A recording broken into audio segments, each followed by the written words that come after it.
that's the reason why mindset is so important, because we can say things and we don't mean it. But the moment you say it and I agree with it, girl, the Bible says where two or three are gathered, right? And now we're saying things that we don't even agree with and does not move forward and align with what we're actually looking to do. We got to stop that.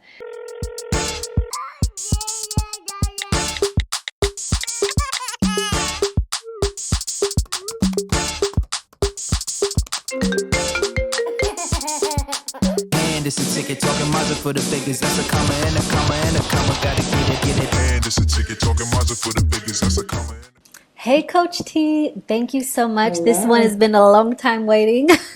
Yes, yes, yes. Good morning, Queen. Thank you for having me. I really, really appreciate you. I appreciate you, and I'm so inspired by your hype videos and your motivational videos that you have on YouTube and Instagram.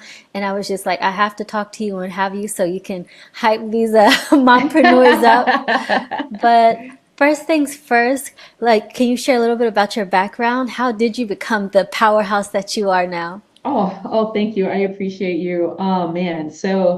A little bit about my background. So, I am a 100% disabled veteran turned full-time entrepreneur.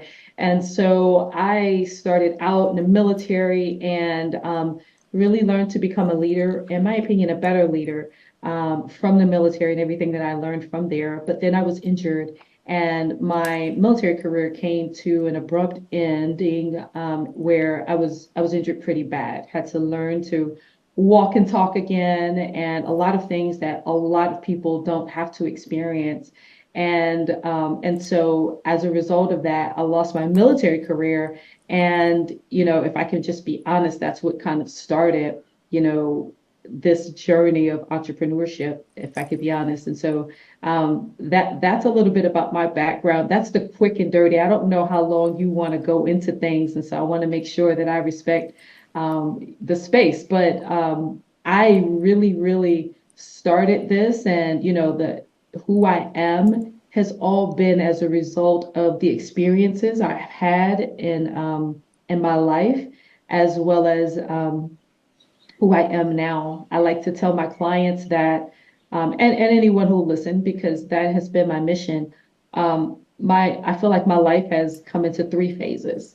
The first one was my childhood, and I had a really chaotic childhood. I grew up in foster care, a lot of abuse, and from 5 to 15, I was pretty much in foster care, and there was a lot of things that I learned as a result of that, and learned a lot of resilience and defiance of what seemed normal around my world. Taking it into college and early military career, phase two of my life, man, I took in a lot of anger. I took in a lot of hostility. I took in a lot of man, like, I've got to do it all because I know where I came from and I know ain't shit there for me. And so, I brought that into my military career, college, all of the experiences I had during, that phase of my life. And I grew a lot. I definitely grew a lot. I became a leader. I went to college, I played sports, I did all the things. I had a lot of experience that was completely different from my very, very, very traumatic childhood. And then phase three is what happened, which is what we started with, right? Which is this journey I am in today, which is, I took all of that anger from phase one and turned it into effective leadership and learning, but it was still an aggressive form because I still had so much anger. And so phase three has really been fun. It's been fun because phase three of my background has been what I am today, who I have become today, which is an intentional gumbo. I'm from New Orleans, baby. We do gumbo. Uh, And so it's an intentional roux. It's an intentional gumbo of, man, taking all of this experience and cultivating who you want to be now. So that's my background. That's who I wow. am. Well, there were some things that I didn't know about your childhood, and I'm just taken aback because, first of all, when you said you have 100% disability, like you don't look like what you've been through at all. Like I couldn't tell. I see, and I really commend you for your service and for like the work Thank that you you. do now. And I just can't imagine going through so much. Where Did you do some type of therapy, or what was your healing process to become, because I don't even see traces of, like, the anger or any of the things that you've been through that I would expect, that people would expect Yeah. stereotypically to see in people from such a background. So how did you how did you overcome that? Oh man, that's a great question. Um, if I can be honest, I've always been feisty. And I've always been I went against the grain. Like growing up in the hood, I am from the hood. And so growing up in the hood, man, like I was completely different. I was so different than my family. My grandmother had 32 children. Okay. My Oh, mother was the first of 32 children. My grandmother and mother was only 12 years apart. So they were best friends and raising their babies a lot together, right? wow. And so like literally I from the very, very beginning of my life, I saw this huge family that I just stuck out. I stuck out like a sore thumb. A lot of my family was into just kind of we were poor. We were from the projects, right? And so the things that you do, the boys go and sling drugs, the girls, we have babies early and we drop out of high school and we get welfare checks. It was the whole thing. And I'm looking around like, well, I want to go to college, I want to do these things. And so I think the biggest thing was, I never saw myself as where I was. And so, Wow. you know, because of that, when you say, how did you get across those odds? I never saw myself as passing an odd. It was just, I'm odd. Let me go find my space. This is not the waters for me to swim Right. in, I was just thinking about that. I said it's like you were a big fish and that that water was there. It was too big. It was too small for you. Wow. Yeah, That's yeah. so So, interesting. so the balance part really was never something that I thought about in that way. However, I did learn that, later in life. But from the beginning, it was always, I just need to find, my tribe. And even when I didn't have much representation, it was, let me do the opposite of what I'm seeing because this can't be the way. And so, yeah.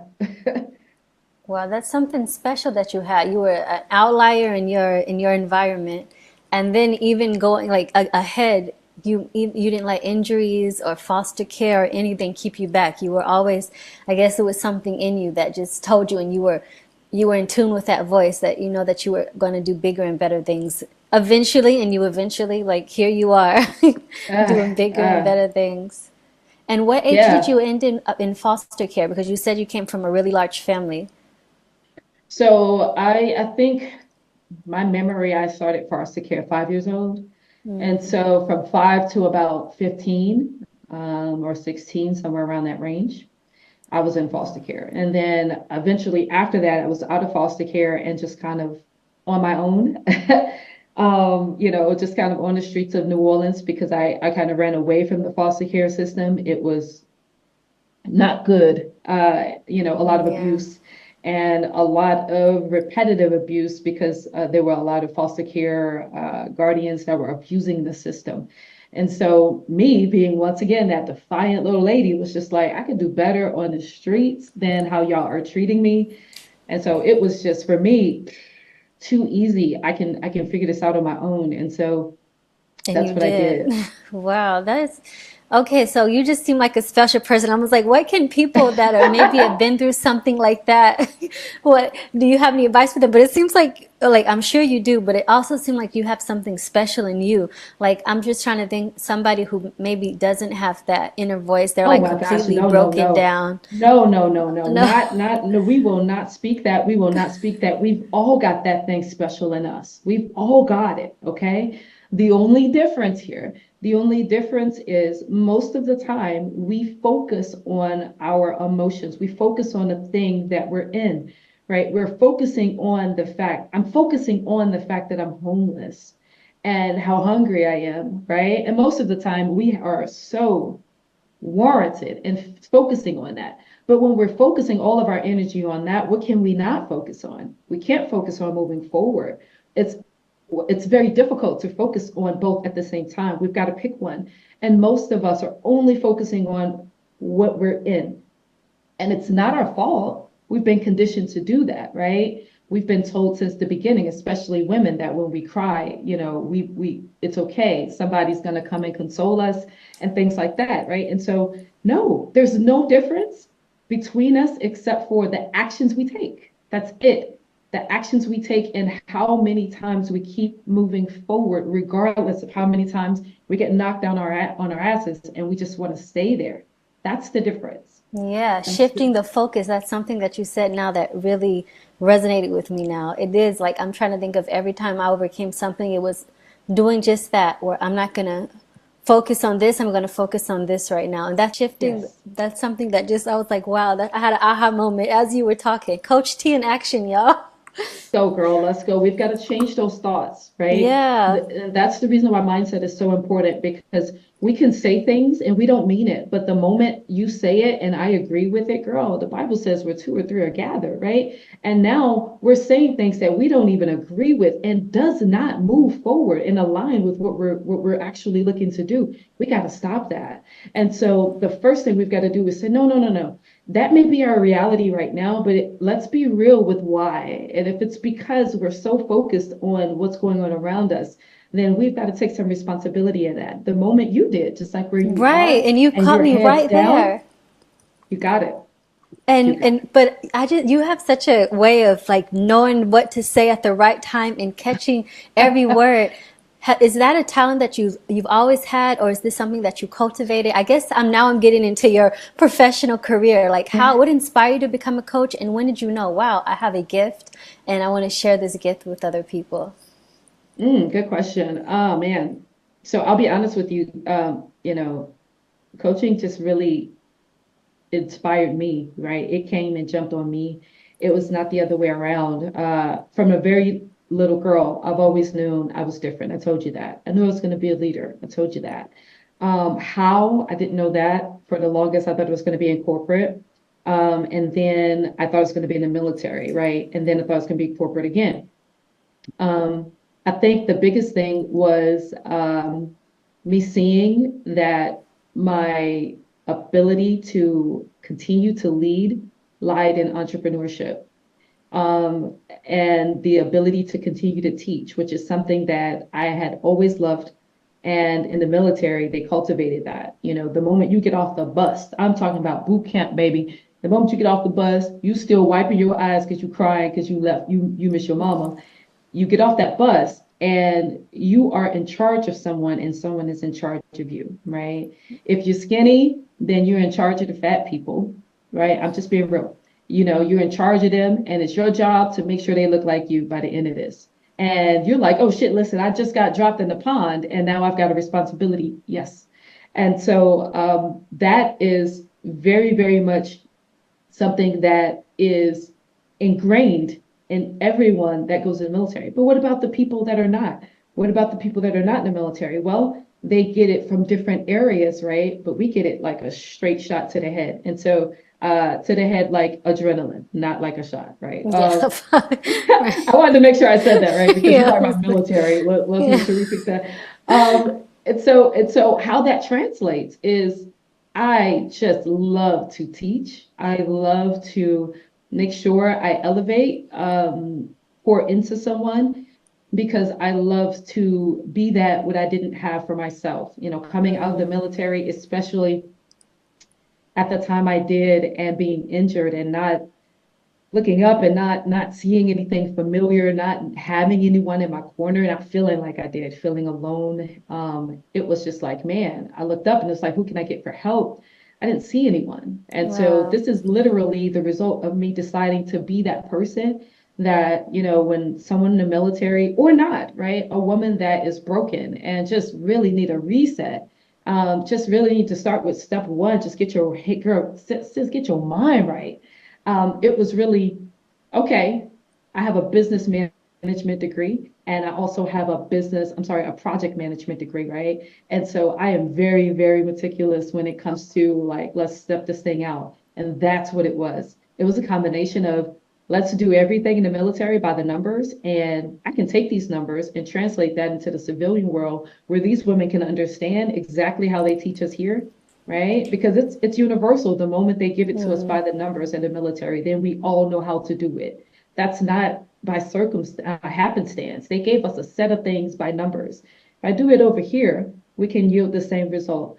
And so that's what coaching is. And that's how I've become, in my opinion, the person I've become because I care enough to make sure that everything I learn I teach and that I translate it in a way that we the women, we those that are marginalized, we those that did not get the opportunities that maybe I did as a result of my experiences or other people can understand.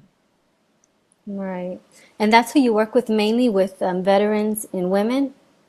Yes, I am a business and mindset coach for women entrepreneurs and women veterans. I also Mm. help a few good men. I definitely do.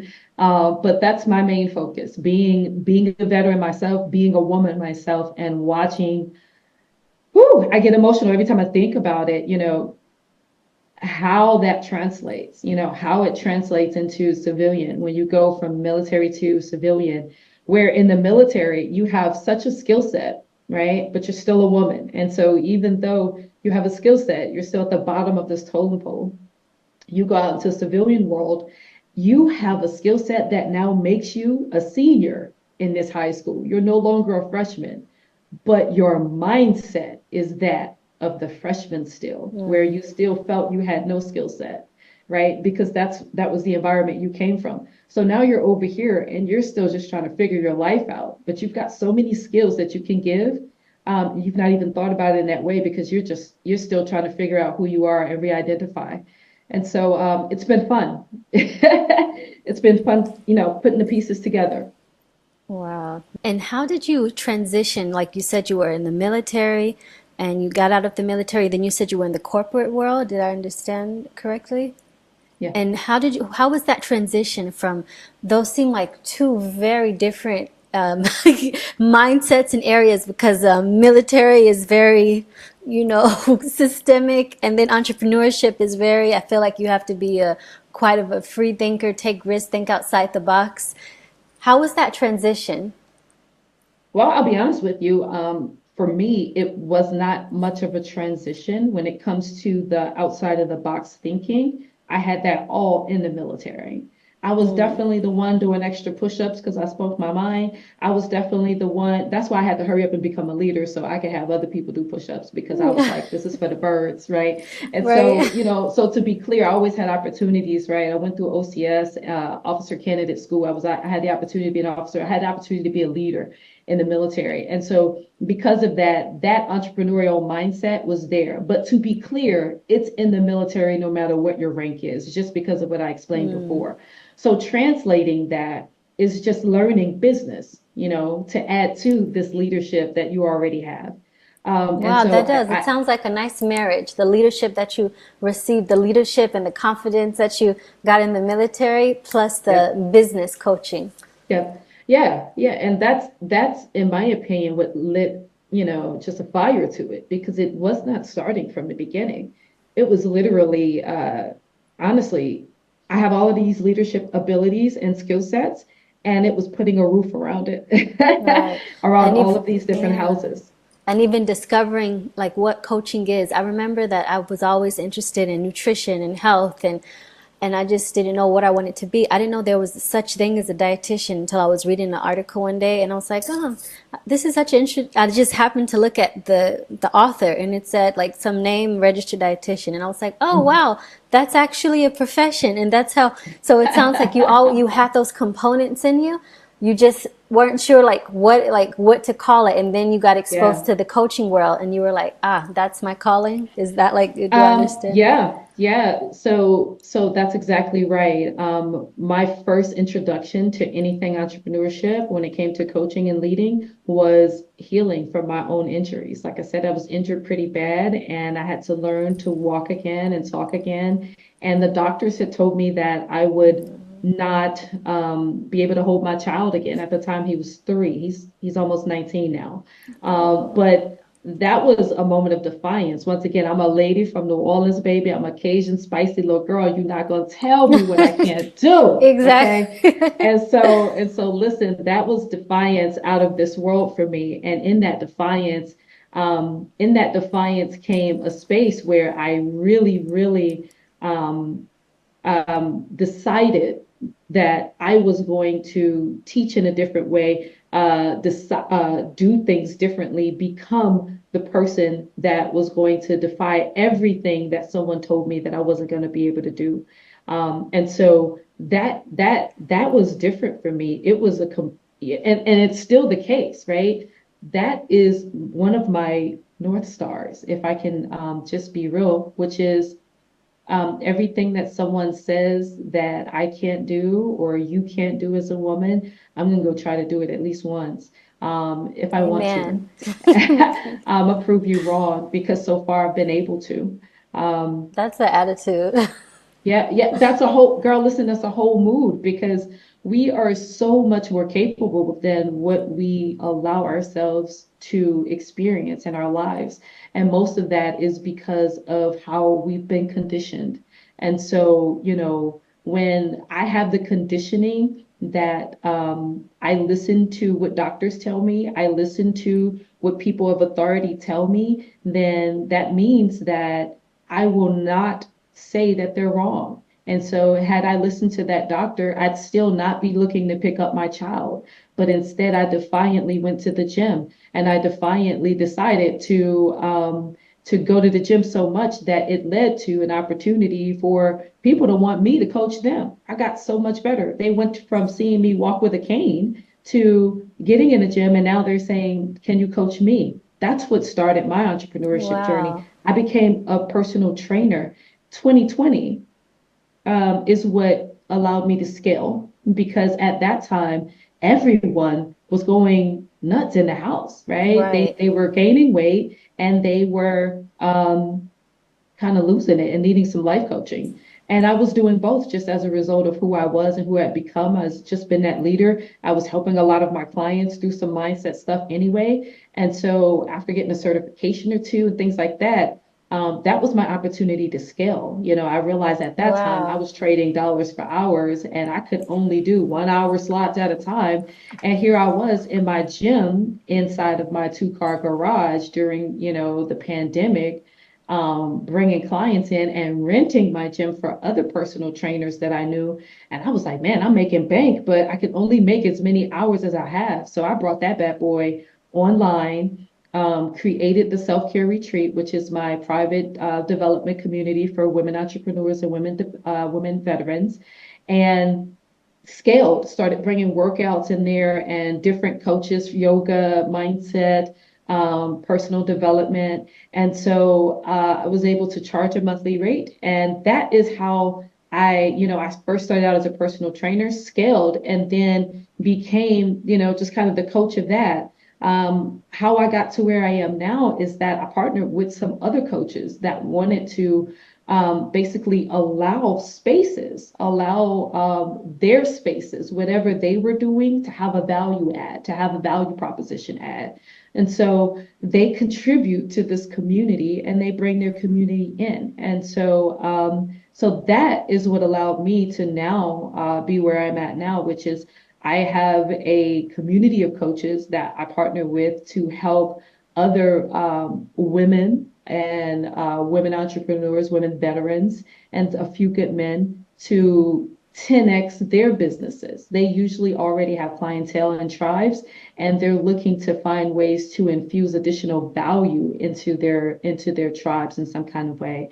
And so I come in and act as your personal business coach and performance coach. But then as a result, you have a network of additional coaches that add value proposition to your business because we're adding additional workouts and training sessions, developments, and things like that.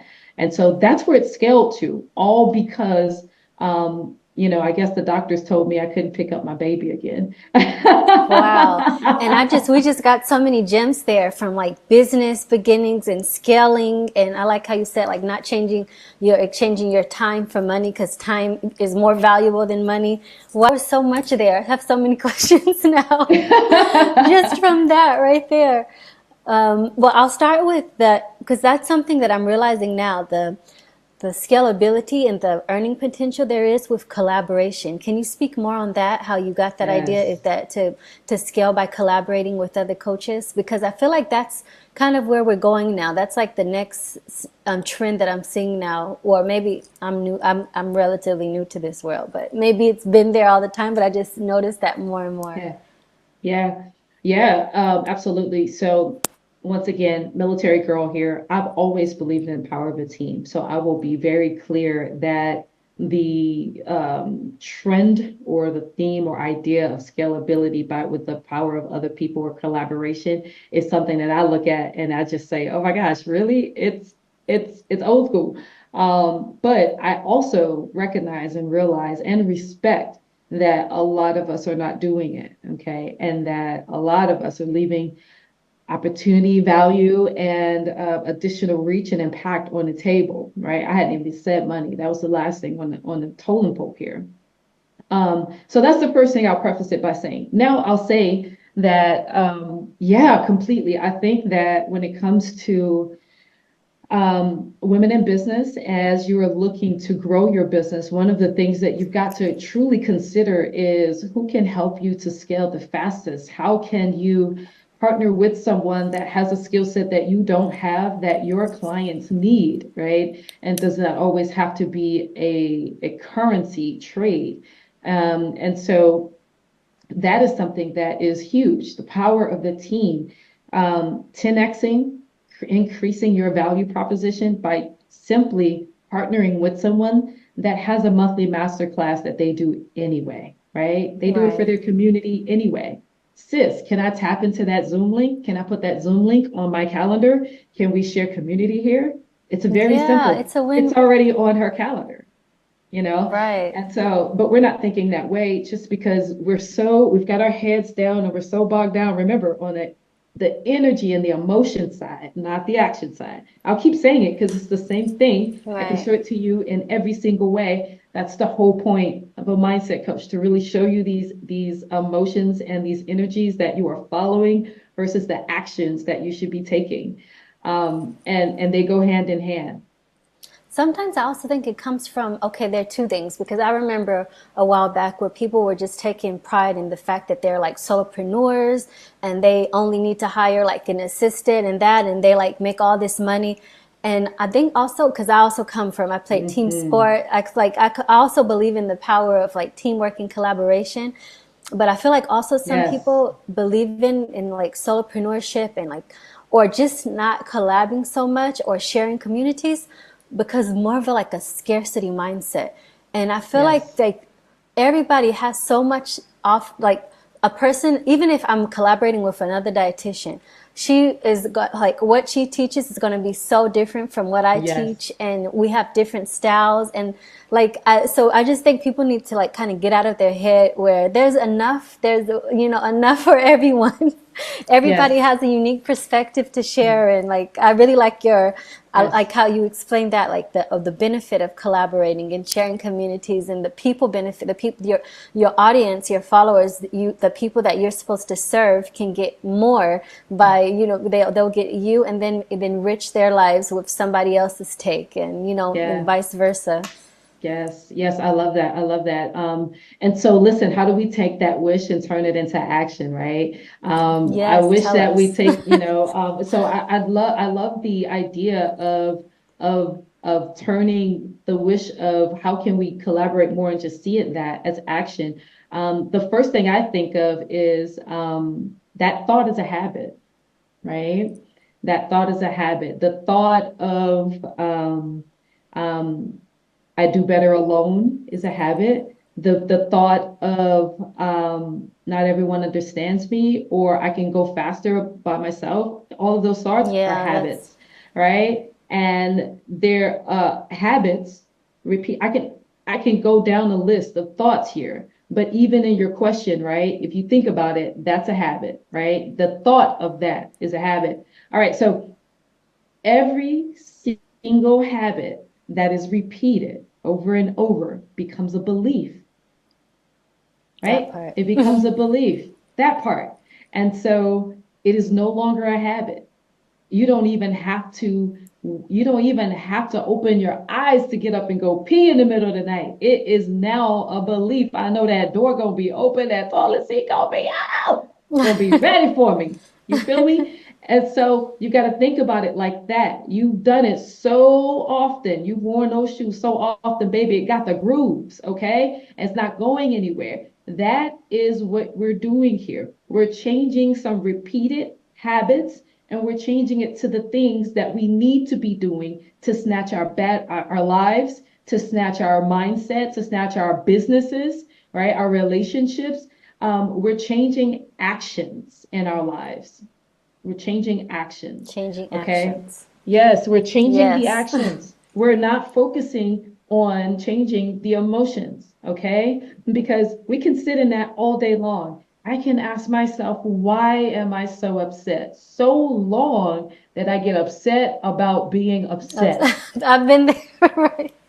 Isn't Yeah. that some bullshit? That's just like, Yes. oh my Such a waste gosh, of time. I know, but listen, when we're in it, it's the only thing we can think of. And we're in that bubble of it too. It's just like we're just floating around. I don't know why I'm so upset, but I'm upset. Oh my gosh, I'm upset. Oh my gosh, and what if the people see I'm upset? Oh, and we're just in it. And what if we just saw it like you're doing right now? Just something that to laugh at because you know you're floating around in this freaking bubble and everyone can see you. They can't. Well, just pretend they can.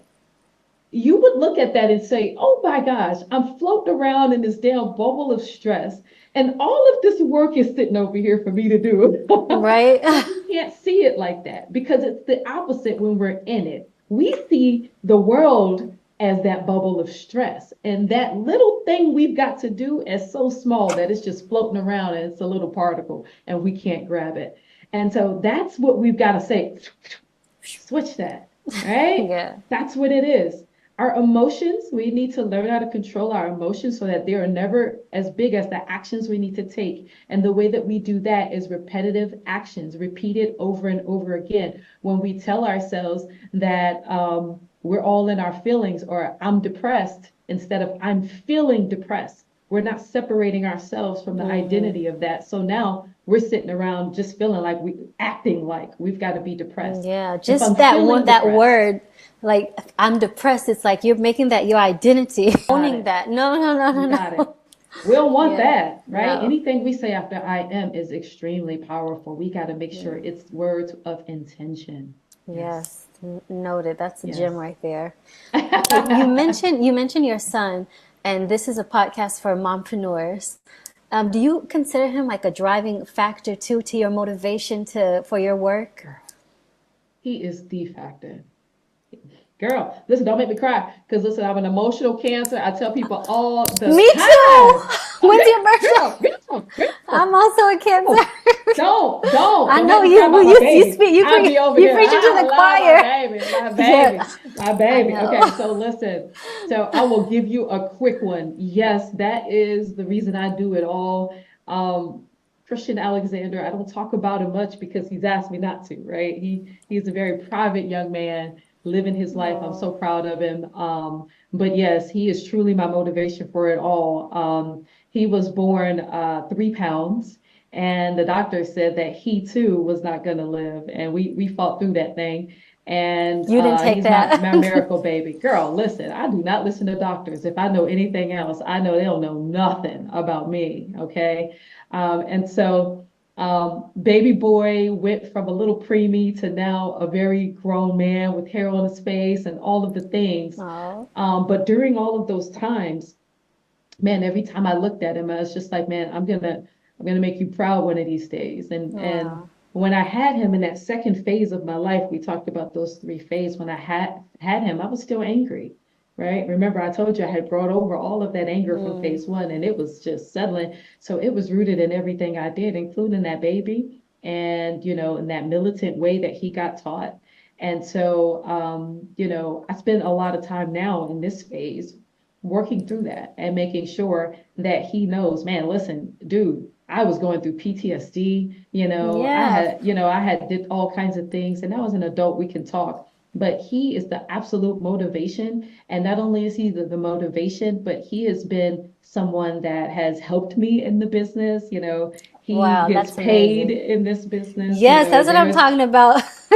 heck yeah, baby. The That's government the said, dream, yeah. yes, the government says I can pay him up to $1,200 a year. So listen, he gets his checks. And of course, I'm sorry, $12,000 a year. And so he gets his checks. And there's opportunities there for him to continue moving forward in this legacy that we're building. But girl, listen, he doesn't want any part. He is truly someone that has seen what his mom has done and is paving his own way. He's in IT, he builds computers and Wow. does all kinds of geeky stuff that's way out of my league. Wow. And I can totally Thank you. resonate, even though my son's, he's almost two, but he also is one of the drivers of everything. I had the idea of like my business and everything while I was on maternity leave. That's why the name of the podcast is called Maternity Leave, because this is when I said, I'm doing this for him. Hmm.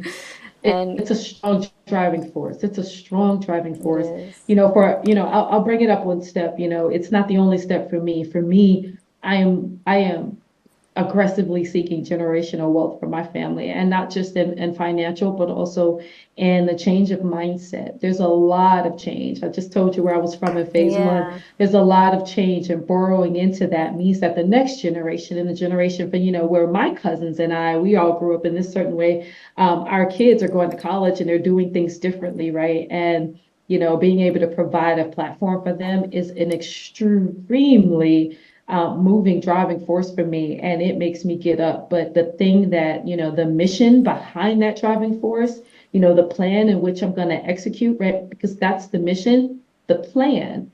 The plan is exactly what I'm doing right now, which is, just elevating women entrepreneurs, women veterans, helping them to 10x their mindset so they can 20x their business and their life. This is truly a mission of mine that has been the most fulfilling and something that is not work. It's not Wow. work. So we'll start to bring this to an end. What if there's, because this podcast is for mom entrepreneurs that are in the beginning of their road, or maybe they've started but they've hit some block. What are maybe some three takeaways that you want the mamas out there to receive from your message? I can think of so many Yeah, from what we talked about, but yeah, what would you say? Some advice yeah. to moms they want to do this, but maybe they have some self-doubt. They don't know if they can do it because the children, because work, because, all of these excuses, maybe some motivation to get behind those blocks of saying like, I can't, I'm stuck because. Yeah, sure. Um, the first thing is that's a mindset, and you can change that if you want to. And so the first thing I'll say is, if you want to do this, the first thing you've got to do is make a decision that you want to do this, right? Those excuses and stuff like that, we can change the habits of making those excuses by creating a plan of action for you to do, right? And then there's a gone. But you first got to make the decision, right? Once you've made the decision, so that's number one, make the decision that this is Yeah, something and that you that's want to something, do. I think that's the first step that a lot of people skip. They come into things too wishy-washy. Yeah. And they just say, oh, this sounds good. And they just start doing a shit ton of actioning, right? But they've not decided that they're in it 10 toes down. And because of that, as soon as they get knocked down, they're out. They're out. So you've got Right. to make that decision of commitment. That's number one. I'd say number two would be balance, right? So your audience here is moms, busy moms. You're juggling, you're shuffling things, right? And so balance. I have something called calendar snatch. It is something that I give all of my clients, and it is about an hour video along with an accompanying PDF. And so it's pretty much a little mini workshop on how to effectively snatch, right? The action that comes along with that is intentional. Snatch your calendar and being accountable to that calendar. So, not just actually teaching you how to add things onto your calendar, but then teaching you the mindset required to honor your calendar I when you hear like that little that. ding going on and then you're Snatching. doing something else. And so snatching is a different energy from just actually putting things on your calendar because we do that all the time when we hear something, we barely even let that ding bother us. No, we Right. want to take over our calendar and everything that we're doing. Okay. So that's the first thing. Snatch your time, right? It requires balance. Everything has to be accounted for. If you were time with the kids, family time, personal time, time to cook, travel time, we've got to account for everything we're doing. And if you put everything on this calendar and you see it, you get overwhelmed because you're overlapping. Now we know exactly where we've got to go into to start to mitigate and fix that, right? Mm, If we're Monday through Friday, we're the caravan for the kids, then maybe we can find Tuesday to carve out for another parent that was over there, that's always there that you talk to. And maybe she can be the caravan so you can do a little extra work, do some mm. planning and things like that. And put that time on your calendar as such. You see how that goes? And so that's the first thing, balance, right? Well, number two, The second, balance. yeah. And by way of snatching your time in your calendar, be responsible for your time. Okay. Mind your calendar, mind your time. If it's not on the calendar, it should not exist. And it's the opposite way as well, right? If it exists, it should Then be on the honor it. You're calendar. right. Yes. And you should be honoring it. Yes, ma'am. I like And then that. the third and final one, boundaries. Boundaries. Mm, Okay. Boundaries. Boundaries protect you. It's not the other way around. It's not supposed to be a punishment to people. It's supposed to be something that protects you so that you are safe. Okay. And the boundaries, I like to call it a boundary sandwich. Just think of boundaries as a sandwich. You got the top bread, the middle, and the bottom bread. The middle for me is a lot of really, really good vegan vegetables and stuff because I'm vegan, but you do you. I'm thanks. Um, but the top red here is you've got to effectively communicate the problem, right? You've got to actually know what your problem is for you, right? You've got to say, okay, I need a boundary because, like, look at my time. I'm stressed out because of my time is not my own. I need to create a boundary. So that's the first thing you got to check yourself. The second thing, which is the meat for some people, in my case, it's some good veggies, right? It's a little pesto, hummus, that's communicate effectively to the person that could be breaking that boundary, right? If I've got a fence in my home, around my home, and you come into my fence, right? That's a problem. But if I roll my eyes at you, right, versus number two, communicating, right, then you don't even know it's a problem, okay? Now that goes to number three, the bottom bread, which is you've got to, inside of that communication, you've got to tell them the consequences. Hey, Mm, please get out of my house, right? And if you don't, I'm going to call the police. That's one, two, and three, right? And so you've got to effectively create boundaries, especially in your family, right? yeah. Hey, family, mommy, wife needs this time, this 1 hour block of time every evening from this time to this time. And it's very important that you do not knock on the door. If you do knock on the door, then unfortunately, I'm not going to be able to answer you at least until after that hour time is over. So you're going to have to go to dad, big sissy, big bro, or what have you, right? That's how we effectively communicate boundaries so that they can actually be honored, okay? And then you've got to actually enforce the communication. I'm sorry, The that boundary. enforcement of that boundary if they don't. Don't you answer that door, mom. Right. That is so, I feel attacked. No, I'm joking. No, but that is exactly what I'm going through right now. Is like the boundary part. Like and it's true. You can set a boundary, but if you don't enforce it, then it's not taken seriously. So that's yeah. Again, you're like speaking to the choir. I'm like, I know I need to do better. Okay, Coach T, I'm gonna do better. Oh my gosh, what had you asked? So Right. Thank you so much. This was so fun, and I could talk to you for hours. And I would thank love to you. have you on again. But until then, can you tell us where we can find you and where we connect with you? And also mention that you mentioned the workshop, the hour workshop that you have on your website. Yes.